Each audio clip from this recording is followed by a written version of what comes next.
Why they could you say that? So good. Is it better? Why is my brain different? Why is life so hard? Why can't we go back to the way things used to be? Why?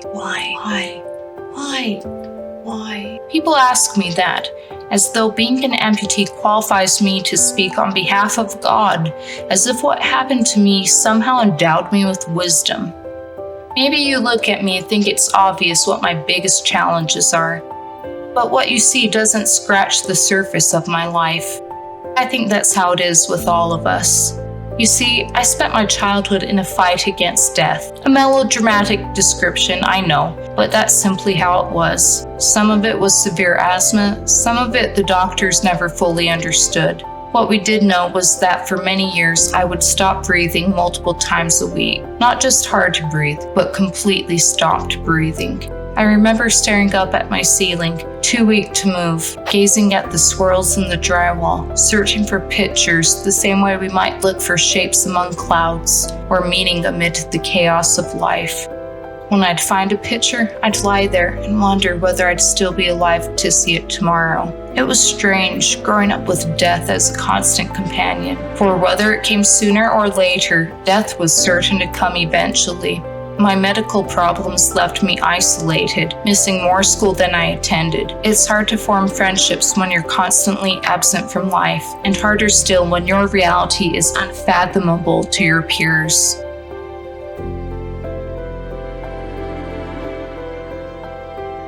I spent my childhood gazing out of windows at a world beyond my reach.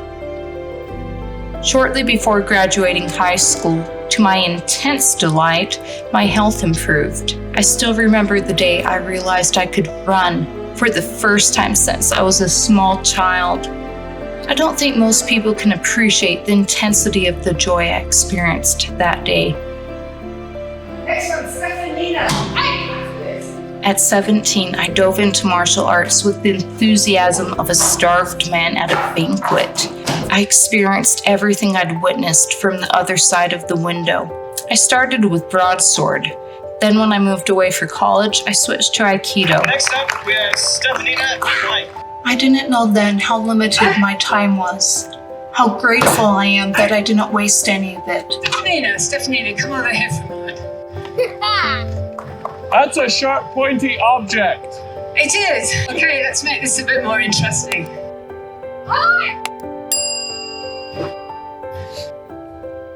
Now I can look back fondly, without regret. After earning my Aikido black belt, I added on Taekwondo. I got married young, which is fairly common in my area. Given a family history of fertility struggles, I didn't prevent having children, so wouldn't you know it, I got pregnant on my honeymoon. Now the whole internet knows my most embarrassing story.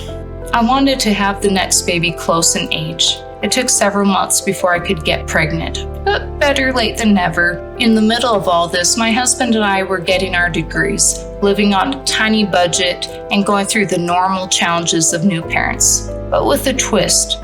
My son was autistic. I was devastated when I got the diagnosis, but it was nothing compared to what happened later that same month. Something was wrong with my daughter. From the day she was born, I'd had a gut feeling that she had some sort of syndrome.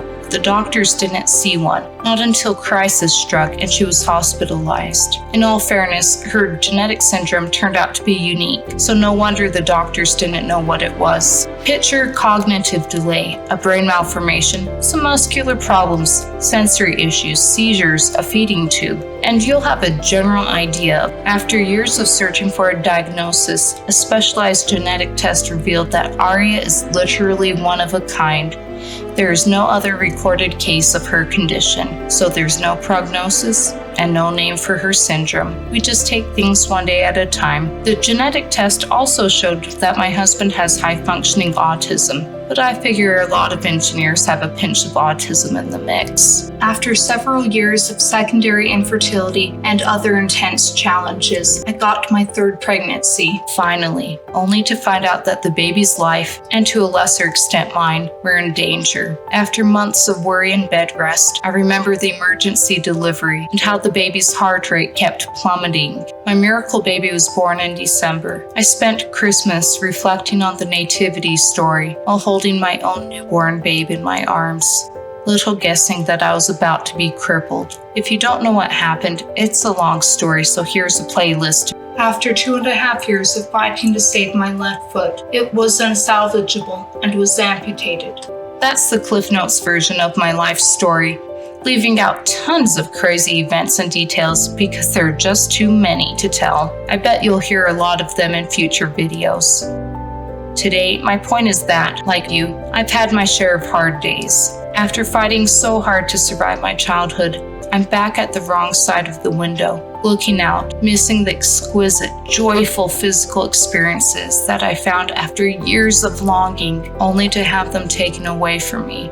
I've spent years unable to walk while raising special needs kids and a baby. I've faced the very real possibility of death more times than I can count. The challenges in my life extend far beyond normal amputee problems. So why did all this happen to me? And why do bad things happen to you? And horrific things happen to countless innocent, good people across the world. Here are the thoughts of one amputee. First, the ability to choose is integral to human identity. Without choice, we would be mindless, unable to truly learn, unable to truly grow. We would exist, but never live, never dream, never love, never weep, never grow. What a bleak non-life that would be, even worse than being trapped on the wrong side of a window. Instead, we live in a world shaped by the countless decisions of untold trillions of billions of individuals across vast millennia. The price of being free is that sometimes people will make the wrong choice, intentionally or unintentionally, and the consequences aren't confined to their own lives. Sometimes even good people get hurt. I live with the consequences of a doctor's mistake. Others live in the wake of abusive parents or partners, or torn nations, or a drunk driver who never meant to hit you. It's tempting to wish that agency would only be given to people who deserve it, people who would never make mistakes. Well, good luck finding even one perfect person in your contacts list. We all make mistakes. We've hurt people and have been hurt by them. And even if we could magically come up with a list of people who didn't deserve to think or act for themselves and could take that ability away from them, wouldn't that be enslaving them, which is one of the very crimes we think people shouldn't be allowed to commit? Either we're all free or none of us are. The price of freedom comes at the cost of living in a reality constructed by the consequences of countless choices, which means that to greater or lesser extents, we will all experience pain and injustice. That doesn't make everything all right, but understanding why can help us get through the hard things. People often say what doesn't kill you makes you stronger, though honestly, it's not the most comforting thing to be told when you're in the midst of your own profound struggle.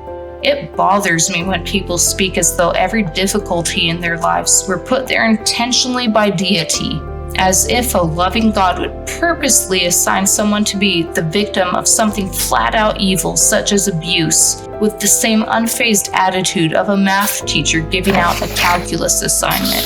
I find it more feasible that God also values freedom of choice and wanted his children to have it, even at the cost we've already mentioned. Regardless of whether you're Christian, Muslim, Jewish, Buddhist, agnostic, atheist, or anything else, most of us can agree that we live in a world uniquely suited to change. Nothing holds still. Like it or not, the person you were yesterday isn't the person you are today, let alone tomorrow. Our experiences change us, especially the hard experiences. We can't choose every experience we have, but we can choose what to do next. We have a say in how we change, and that makes all the difference. Yeah. It's fall off. My piggies fell off. It's okay, it's okay. Fix it. Fix it. Mama, fix it. Yeah, we have to wait, but Mama can walk again. Though I never would have planned for my life to take this course, I treasure the understanding and personal growth I've gained through a lifetime of pain, disappointment, grief, and shattered dreams. I don't claim to know the depth of your pain, just like you'll never know the full extent of mine. But we can both love and understand each other better because of the shared human experience known as life. I've been truly broken, body and soul, but I've also been reformed by those very same experiences. Sorrow has given meaning to joy, which is why you so often see me smiling and joking. I've learned so much about what truly matters to me. I love you. I love you. And at the end of the day, that was worth the price I personally had to pay. I'm Stefanina. My life is a roller coaster, but I hope we can enjoy the ride together. Here's a playlist if you want to hear more about how I became an amputee. If I crash, it'll be caught on camera. I've also got plenty of silly videos, so take your pick. And whatever you're going through, keep going until you get through it. That was pretty fast.